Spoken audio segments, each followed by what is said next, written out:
It was the kind of silence that screams, the kind that seeps through the cracks of a seemingly perfect life, unnoticed until it's already tearing everything apart. I remember that day. Not the weather, not what I wore, but the suffocating stillness in my chest, a kind of internal collapse. It was the moment I discovered the two people I trusted the most, my best friend and my boyfriend, were not just betraying me. They were together. No warning, no whisper. Just the thunderous crash of a world I had spent years building collapsing in front of me. My name is Savannah James, and this is not just a story about infidelity. This is a story about the lie that looked like love, about family loyalty that felt more like betrayal, and about a betrayal so deep that even forgiveness started to feel like a crime. You see, I wasn't just cheated on. I was handed over, gift-wrapped, to pain by the very people who claimed they'd never hurt me. And the worst part? My own mother told me to move on, as if I had dropped my ice cream, not my entire life. But let me start from the beginning. Clara Mitchell and I were inseparable. From the age of 4, our moms met through a local church group in Austin, Texas, and from the sandbox to sleepovers, Clara and I were each other's constant. She was the sister I never had to share a bathroom with, the one who knew my secrets before I said them out loud, the one who helped me pick out outfits for dates and cried with me over movie endings. We even made a pact to be each other's children's godmothers. I don't remember a time when Clara wasn't in my life, and maybe that's what made her betrayal feel like a death. When I was 15, I developed a hopeless crush on Benjamin Carter. He was the quiet, observant boy from the house 2 doors down. His dad was friends with mine. They coached Little League together and grilled burgers every 4th of July. Ben was charming in that unreadable way, with messy brown hair and eyes that never stayed in one place too long. I thought he was poetry in motion. Clara thought so too, though she never said it. At least, not then. It was Clara who encouraged me to talk to him. She helped me text him, told me what to say, what not to say. When he finally asked me out on my 17th birthday, I remember hugging her, crying, telling her she was the best friend in the world. And she smiled. That's the part I can't shake. She smiled. Ben and I started dating, and for the next 4 years, I truly believed I had found my forever person. He supported my dream of becoming a writer, or so I thought. He laughed at my jokes, held my hand at every family dinner, and made me playlists that felt like love letters. But somewhere between year 3 and year 4, the ground shifted. At first, it was subtle. He started criticizing my writing. Not constructive feedback, but condescending quips. You really think people will read this? Or, you know you're not that deep, right? When I tried to shrug it off, he turned cold. Physical intimacy dwindled. He was always on his phone. And Clara, who once texted me daily, began taking longer and longer to reply. I convinced myself I was overthinking. That college stress, part-time jobs, and life were simply catching up to us. That's what you do when you don't want to believe the truth. You rationalize. You protect the very lie that's bleeding you dry. The day it all came crashing down was a Thursday. I remember that because Thursdays were always our days. Ben and I would grab takeout and watch reruns of our favorite show, The Office. That Thursday, I decided to surprise him. I left class early, picked up his favorite food from a diner in downtown Austin, and drove to his apartment with my heart full of hope that things were just a rough patch. I used the key he gave me on our 3rd anniversary. The apartment was quiet. Too quiet. I walked in, placed the food on the counter, and called out his name. No answer. Then I heard it. A giggle. A very familiar giggle. I turned the corner into the living room, and there they were. Ben, shirtless. Clara, wrapped in a blanket, her bra on the floor. They were on the couch, tangled in each other, their mouths centimeters apart. They froze when they saw me, like statues, like children caught sneaking out past curfew. I wish I could tell you I screamed, that I hurled the takeout at them and cursed them into oblivion. But I didn't. I stood there, a ghost in my own love story. The food slipped from my hands, and I walked out. Ben chased me, shouting, "Savannah, it's not what it looks like." Clara followed, her face pale, her hair still messy from his touch. "Please, just let us explain." But there is no explanation for betrayal, not one that makes it less than what it is. That night, I didn't go home. I went to my sister Grace's apartment. She opened the door, took one look at my face, and pulled me into her arms. I sobbed so hard my ribs hurt. It was the kind of crying you don't come back from the same. Mom shook her head. "You're being dramatic. Clara's mother is my best friend. I'm not going to cut ties just because of some teenage drama." And that's when the second betrayal hit. Not from a lover, not from a friend, but from my own mother. I walked away from that conversation with a heart so heavy it nearly stopped beating. The woman who gave me life was now asking me to give grace to the person who destroyed it. But this wasn't the end. It was just the beginning. What came next was a slow unraveling of truths, some of which had been buried for decades, about Clara's mother, about my family, about the lies we protect in the name of loyalty, and about the cost of silence. Before I take you further, if you're still with me, if your heart's already aching the way mine did, please hit that subscribe button and support this channel. These stories aren't just drama. They're reminders that we're not alone, that healing is possible, and that sometimes the truth hurts. But it also sets us free. Now let me ask you something to think about.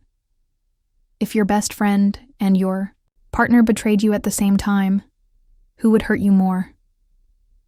A. The partner who broke your heart. B. The best friend who knew your heart and still broke it anyway. Drop your answer below in the comments, A or B, and tell me why. I'll be reading every single one, and in the next part of this story, you'll find out why for me, the answer wasn't so simple. There's a strange kind of grief that comes when the people who are supposed to love you choose to protect the ones who hurt you. It's not loud like heartbreak. It doesn't scream, or wail, or thrash. No. This grief is quiet, measured, and cruel in its stillness. It lingers in the spaces between conversations, in the hollow silence after a door slams shut, and in the emptiness that fills your chest when your own mother looks you in the eye and says, "You need to let it go." The days following the betrayal were a blur. I wasn't sleeping. I wasn't eating. I barely remembered how to breathe without it hurting. My sisters, Madeline and Grace, took shifts just to keep me from drowning in my own sorrow. Madeline brought me food I couldn't stomach. Grace played my favorite music and read to me aloud even though I barely listened. But they were there, always, unwavering. They were the ones who urged me to block both Ben and Clara. They were the ones who helped me gather all the messages, photos, and proof of what had been going on behind my back. "Keep everything," Grace said. "Not because you'll need to prove anything to anyone else, but because someday you might need to remind yourself that it was real, that it wasn't your fault." What neither of us realized was that the betrayal wasn't over yet. When I told my mom what had happened, she listened with what I initially mistook as sympathy. I could see it in her eyes, the conflict, the discomfort. At first, she even pulled me into a hug, whispering, "I'm so sorry, honey. That's awful." I thought she understood, but then came the hesitation, the pauses in her sentences, the caveats. "You know, Clara's mom is devastated," she said one afternoon as we sat at the kitchen table. She doesn't know how to handle this either. They were just kids making a mistake. I stared at her, speechless. They. Mom, Ben, and I were together for 4 years. I was going to marry him. Clara has been in my life since we were in diapers. This wasn't some oops moment. They planned this. They lied for almost a year. She sighed, pushing her coffee aside. I'm just saying, you've been friends for 2 decades. You're going to let a boy come between that? It was like being stabbed in the chest with my own trust. A boy didn't come between us, Mom. She did. He did. They made that choice. They don't get to walk away clean just because you're uncomfortable cutting ties with their parents. But she didn't get it. Or maybe she didn't want to. To her, the betrayal was inconvenient, not life-altering. She and Loretta Mitchell, Clara's mother, had been best friends since before I was born. They went to the same Bible study, hosted holiday dinners together, even co-chaired community events. To my mother, Clara was not just my best friend. She was the child she never had after her miscarriage when I was 4. She had practically helped raise her. And now she was asking me to be the bigger person. To forgive. To preserve the friendship between 2 women who had nothing to lose compared to what I'd already lost. You're being too emotional, she said one night, after I refused to attend a dinner Loretta was hosting. It's not healthy, Savannah. You're punishing everyone for a mistake that doesn't have to define you. I'm not punishing anyone, I said quietly. I'm protecting myself. But the line between protecting yourself and isolating yourself becomes blurry when even your own family wants you to forget the knife still lodged in your back. I realized I had surrounded myself with people who were more committed to maintaining peace than upholding truth. People who feared confrontation more than they feared injustice. The kind who smiled to your face while handing your secrets to someone else behind your back. So I isolated. Not by choice, but by necessity. But Madeline and Grace wouldn't let me disappear. They forced me to shower, to go on walks, to get back into therapy. You don't have to forgive them, Madeline said one day, but you do have to stop letting them steal more of your life. And yet, how do you stop a wound from bleeding when the knife is still twisting? A week later, my mom dropped the bombshell. Loretta and Clara would be visiting. Not maybe, not if you're okay with it. They would be coming. I stood in the hallway, frozen, while my mother stirred a pot of soup like she hadn't just detonated a grenade in my chest. Are you out of your mind? I asked, my voice barely above a whisper. They want to make peace, she said. You can't keep holding on to this anger forever. I felt like I was floating outside my own body. So you're inviting my abuser into our home? Is that what we're doing now? Because you miss her mom? She's not your abuser, Savannah. That's a strong word. She destroyed my trust. She smiled in my face while sleeping with the person I thought I'd marry. And you're telling me I'm being dramatic? That night, my father stepped in. Peter James was never the loud one in our house. He wasn't the disciplinarian, nor the center of attention. But when he spoke, people listened. She's not welcome in this house, he said simply, arms crossed, his voice quiet but final. And if you invite her again, Deborah, I'll leave the door open and let her find her own way out. My mother blinked in disbelief. But, Peter, we've known them for... No. His voice cracked. This isn't about them. This is about our daughter. It was one of the few times I saw my father lose his composure. And for the first time in weeks, I felt safe. The next day, I started writing again. Not a book. Not fiction. Just thoughts. Letters to Ben that I would never send. Journal entries that turned into poems. Scribbled phrases that bled out of my pen like confessions. It was messy and raw and made no sense at times. But it was mine. It didn't have to make sense. I started leaving the house again. Just short, walks at first. then trips to the local bookstore.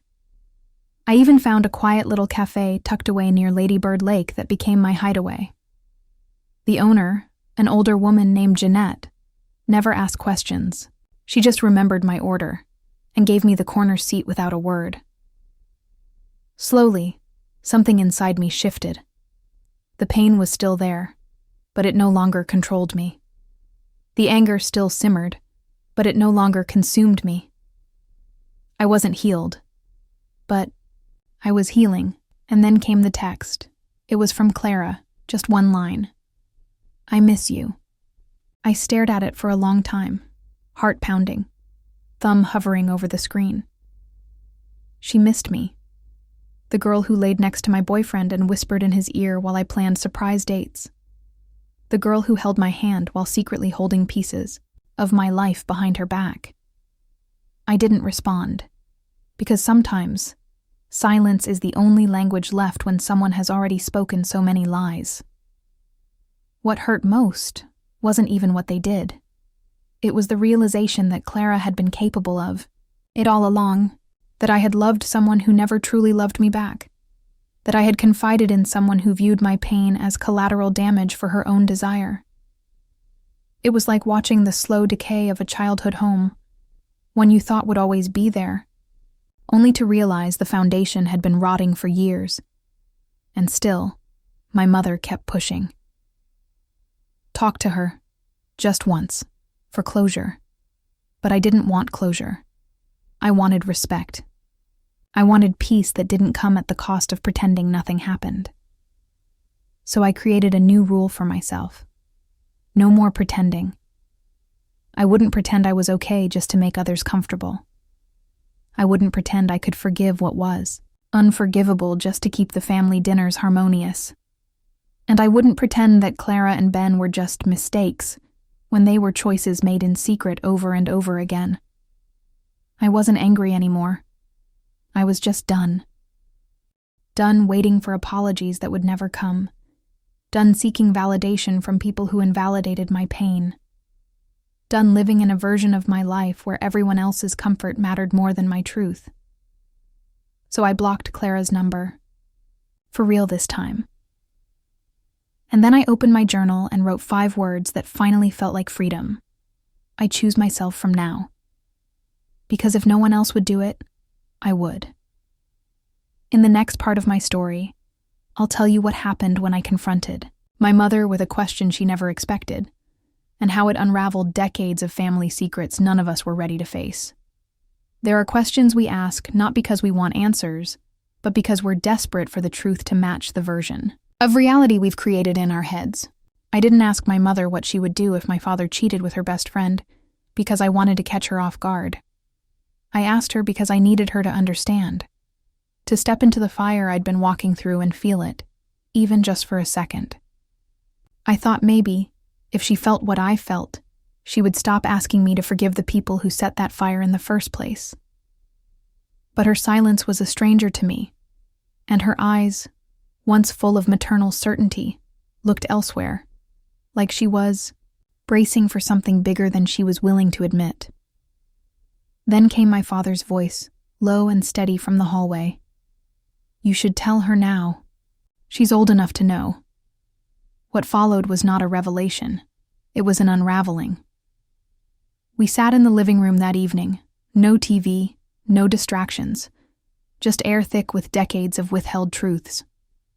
My sisters sat beside me, quiet but alert, as if they'd already heard pieces of this story and were waiting to see how I would handle the rest.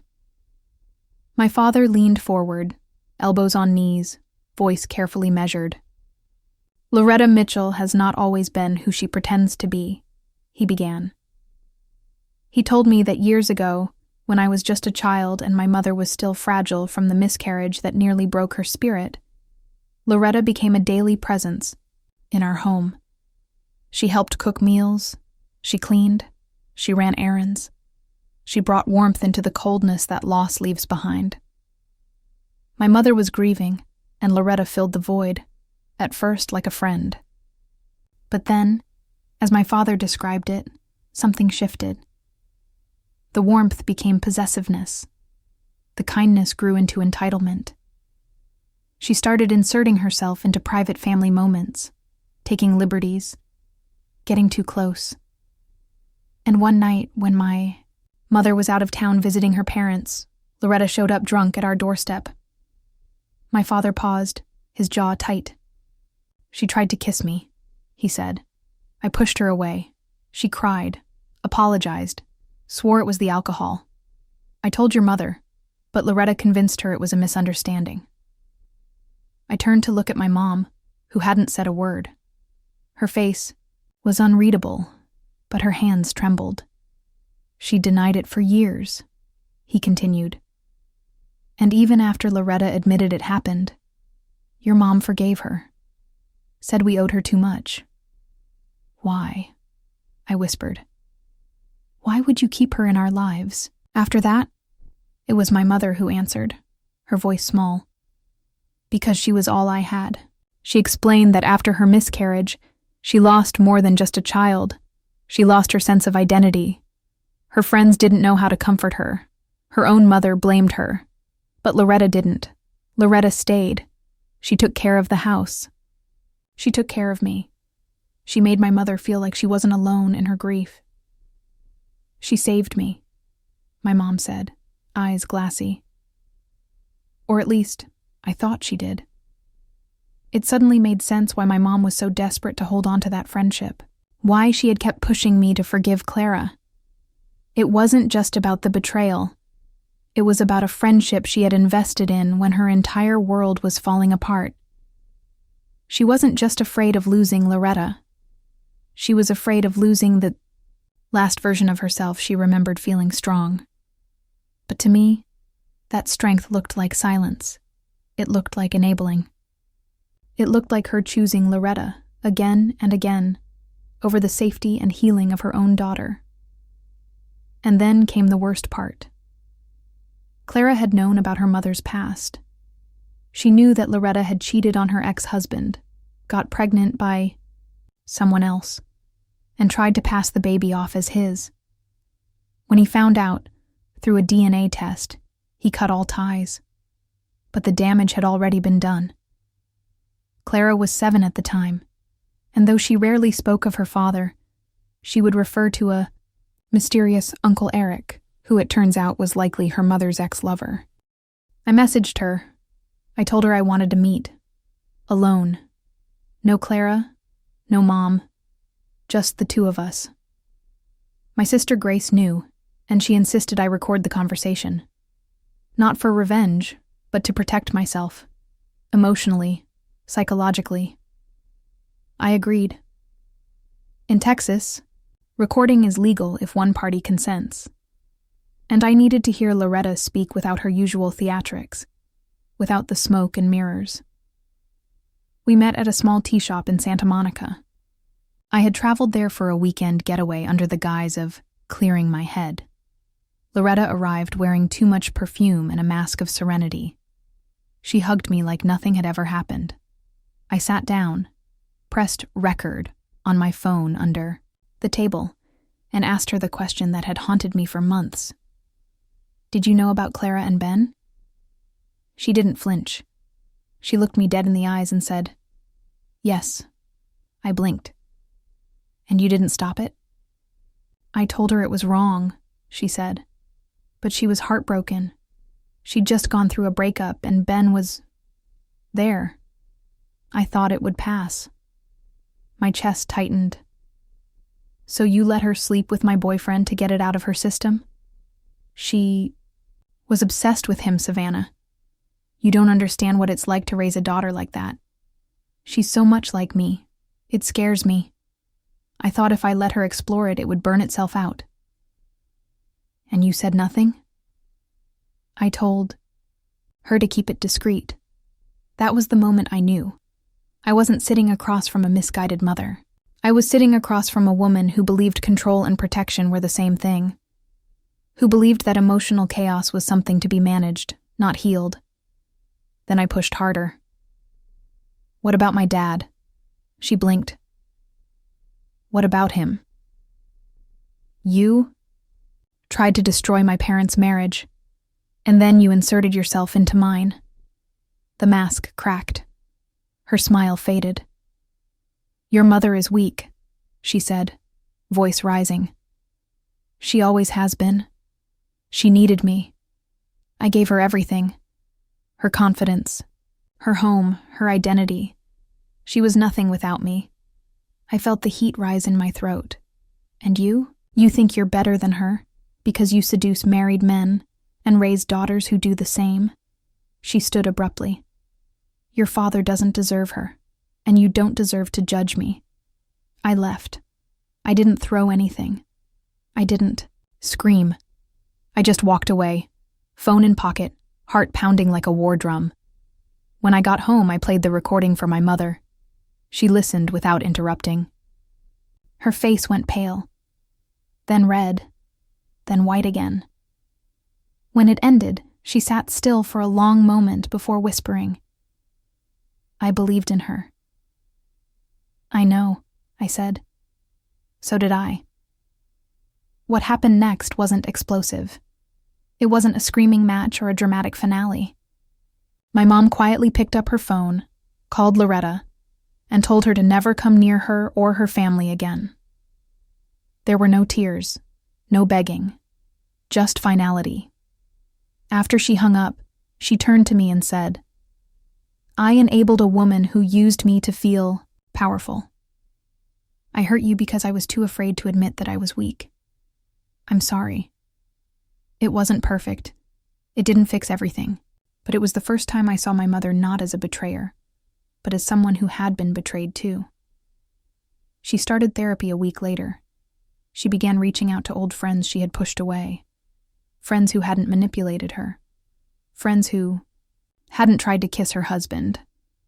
And I began spending more time with her, not out of pity, but out of a quiet understanding that we were both healing in our own ways. There are some wounds that time alone can't fix. That's a lie we tell ourselves to keep from facing the work. What heals is truth. What heals is confrontation. What heals is cutting out the rot, even if it means burning down the whole foundation. And as I stood there, watching my mom rediscover herself, I realized something. I wasn't the only one who had lost her best friend. But unlike Clara and Loretta, we were learning how to rebuild, without lies, without silence, without shame. We weren't just healing. We were finally free. Healing doesn't come in one glorious moment. It isn't a revelation, a single decision, or a dramatic act of revenge. Healing is slower than heartbreak. It's quieter than anger. It's built in silence, in the pauses between pain, in the mundane choices you make to reclaim what someone else tried to take from you. That was what I learned in the months after I confronted Loretta Mitchell and watched my mother finally cut ties with her oldest, most toxic friend. For the first time in what felt like years, I could breathe without a weight on my chest. But peace didn't come all at once. It trickled in, uncertain and fragile. Even with the lies exposed and the past laid bare, I was still left with the task of figuring out who I was without the people who had defined so much of me. Who was I without Clara, my lifelong confidant?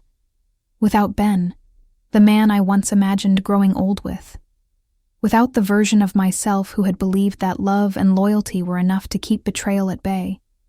I didn't have answers, but I had space, and that was enough to start. I threw myself into writing. It had always been my escape, but now it became my lifeline. I started a blog under a pen name, Heartbreak to Healing, and poured every ounce of my grief and growth into it. At first it was just for me, a digital journal I assumed no one would ever read. But slowly, the comments started coming. Women from all over the country wrote to me, thanking me for putting into words the pain they hadn't been able to name. They told me about their own stories, about husbands who lied, best friends who vanished, families who didn't believe them. They thanked me for not just sharing my truth, but for surviving it. Those messages made me feel less alone. They made me feel useful. And most importantly, they reminded me that healing wasn't just about me anymore. It was about everyone else who had been shattered and still got up anyway. I began volunteering at a local community center, teaching creative writing classes to teenage girls. Most of them had never written more than a school essay. But when I gave them blank pages and permission to tell the truth about their homes, their bodies, their heartbreak, they opened up in ways that stunned me. It wasn't just about crafting stories.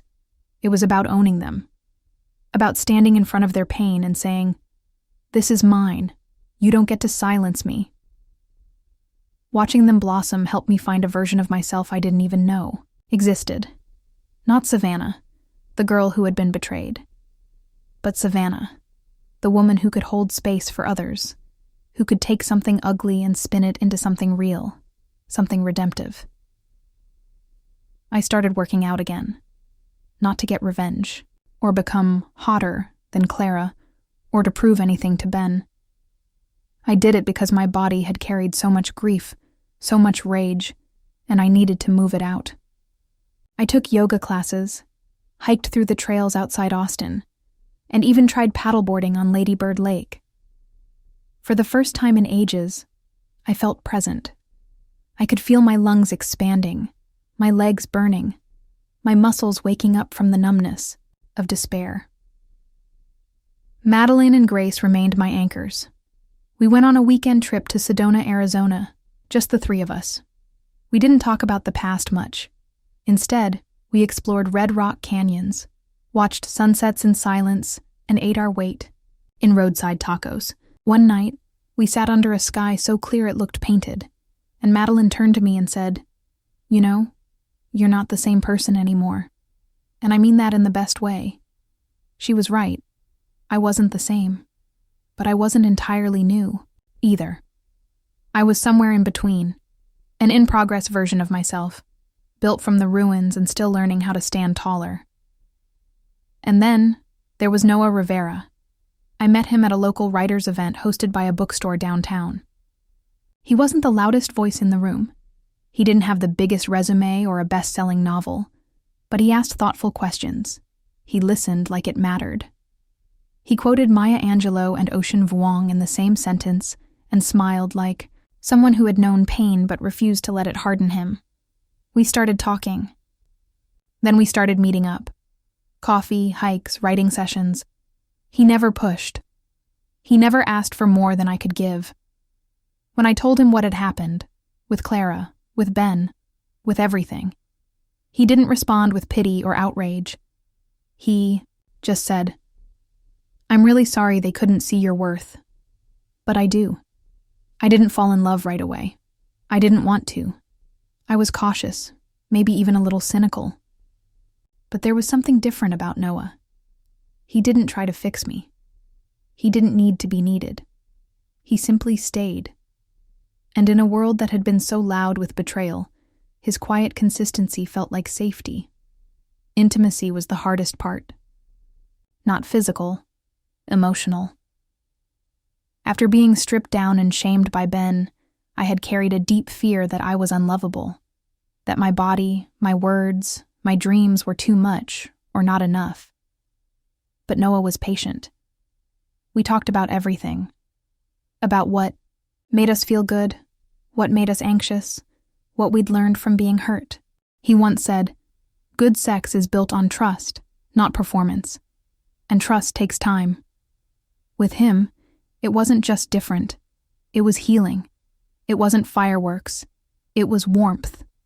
It was laughter in bed. It was conversations at 2 a.m.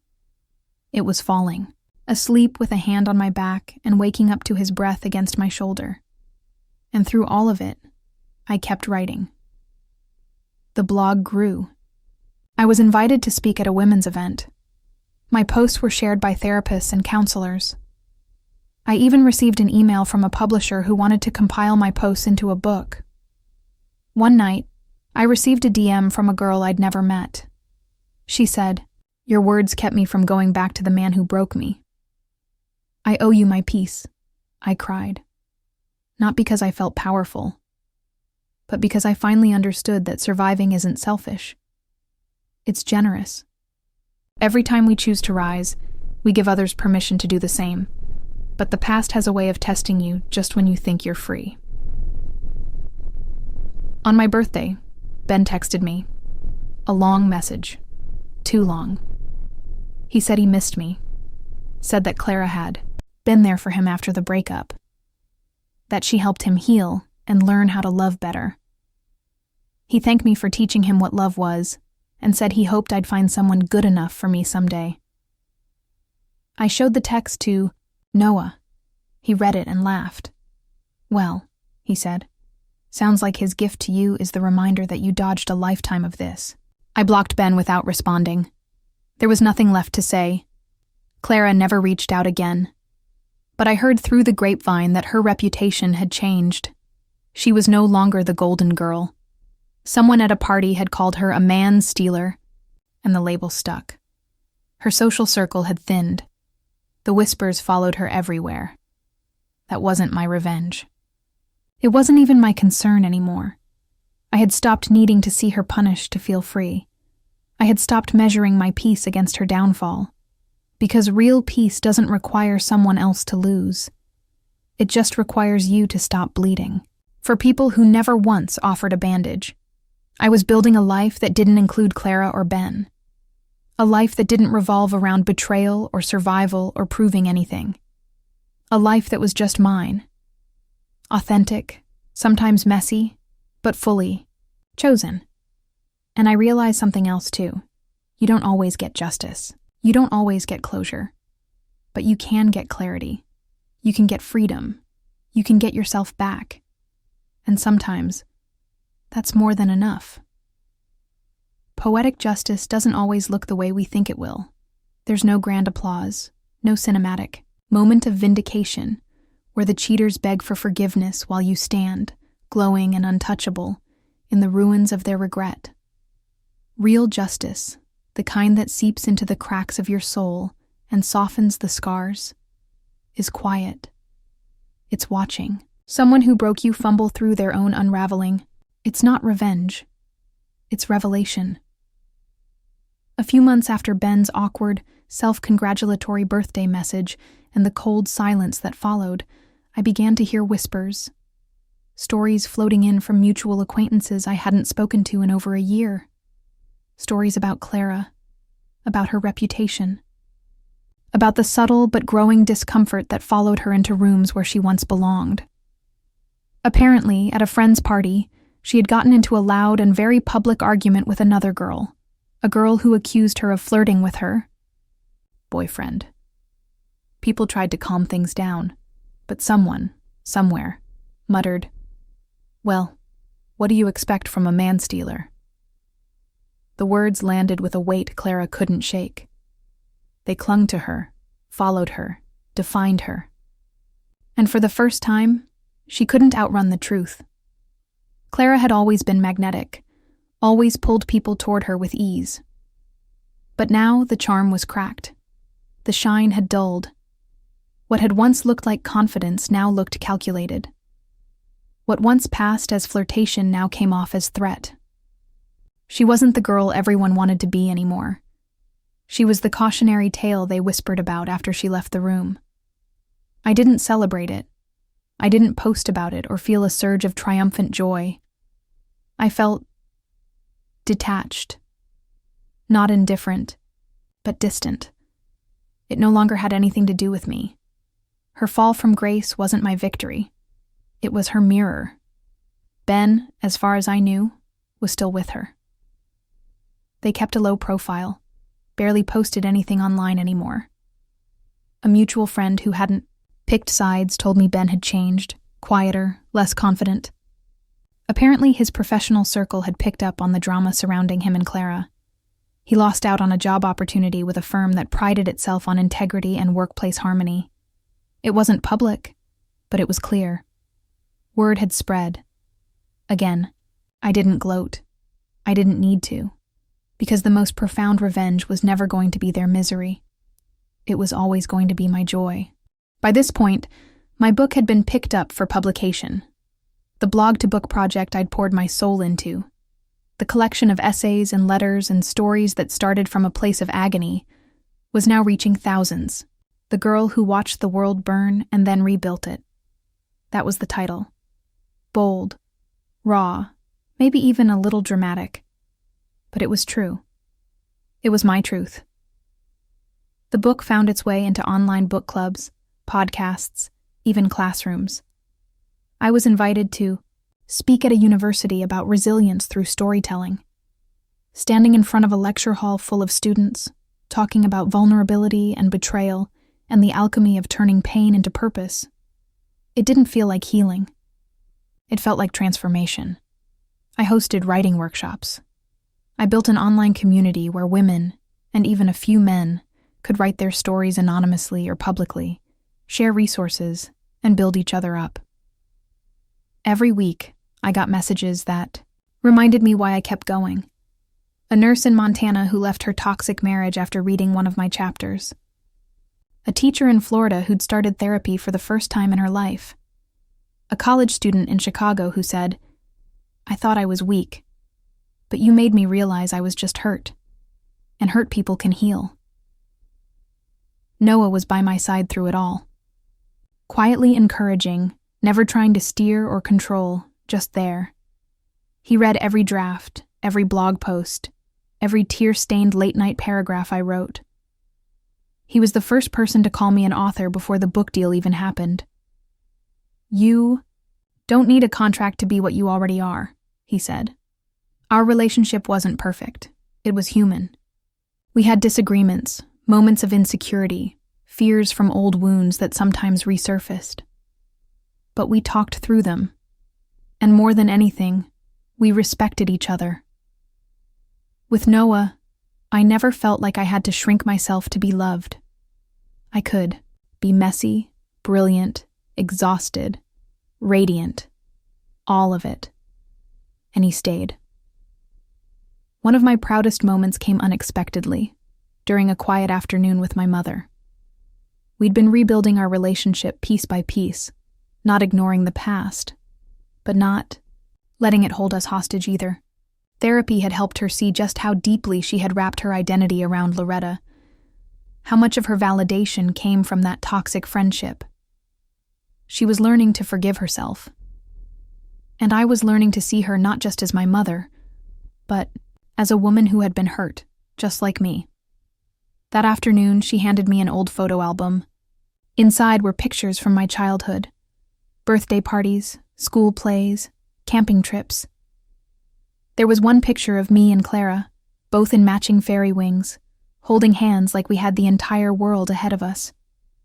My mother traced her fingers along the photo, then looked up at me and said, "I'm so proud of who you've become, and I'm so sorry I didn't protect you when you needed me most." We didn't cry. We just held each other's hands. And in that moment, we didn't need to say anything more. Months passed, seasons changed, and life, in its quiet wisdom, kept moving forward. Noah and I planned a trip to Big Sur. It wasn't spontaneous. We'd talked about it for a while. We rented a small cabin near the cliffs, surrounded by pines and silence. No itinerary, just time. Just space. One evening, as the sun began to melt into the Pacific, casting gold across the sky, we sat on a blanket with coffee in our hands. The wind carried salt and serenity. I turned to him, not with a question, but with a quiet certainty. "I don't think I'd change a thing," I said. He looked at me, surprised. "Not even..." I shook my head. "Not even Clara. Not even Ben. Not even the betrayal. Because every shattered piece, every broken day, every night I thought I'd never survive had led me here, to this moment, to this man, to this version of myself I never would have met if my life had gone as planned. I used to think they destroyed me. Now I know they released me. I built a life from the ashes. Not in spite of the fire, but because of it. And that, more than anything, is the story I want to leave behind. Looking back on the journey of Savannah James, it's hard to believe that a story born from betrayal could unfold into one of strength, rebirth, and personal liberation. What began as the ultimate heartbreak, the simultaneous betrayal by her longtime boyfriend and her childhood best friend, quickly spiraled into an even deeper wound, the emotional abandonment by her own mother.